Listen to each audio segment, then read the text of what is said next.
Jongra union স্বেচ্ছাসেবক দল ৮ নং ওয়ার্ড শাখার উদ্যোগে বিএনপির ভারপ্রাপ্ত চেয়ারম্যান তারেক রহমানের রাষ্ট্র কাঠামো মেরামতের ৩১ দফা কর্মসূচি বাস্তবায়নের লক্ষ্যে আজ ৩০ এপ্রিল সোমবার লালমনিরহাটের পাটগ্রাম উপজেলার জোংড়া ইউনিয়নের ৮ নং ওয়ার্ডে স্বেচ্ছাসেবক দলের আয়োজনে ধবলগুড়ি উত্তর বর্ডার মিলু মেম্বারের বাড়িতে উঠোন বৈঠক অনুষ্ঠিত হয়।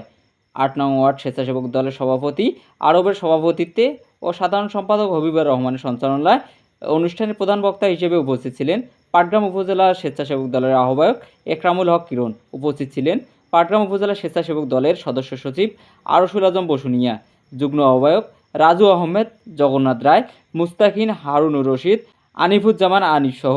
জেলা স্বেচ্ছাসেবক দলের বিজ্ঞান ও প্রযুক্তি বিষয়ক সম্পাদক সাইফুজ্জামান সবুজ,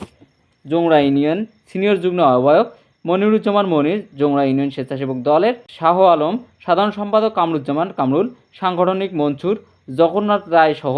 বিএনপির বিভিন্ন পর্যায়ের নেতাকর্মী। এ সময় বক্তারা বলেন, বিএনপি ক্ষমতায় আসলে দেশে চাঁদাবাজি থাকবে না, আর যে চাঁদাবাজি করবে তাকেও আইনের আওতায় আনা হবে।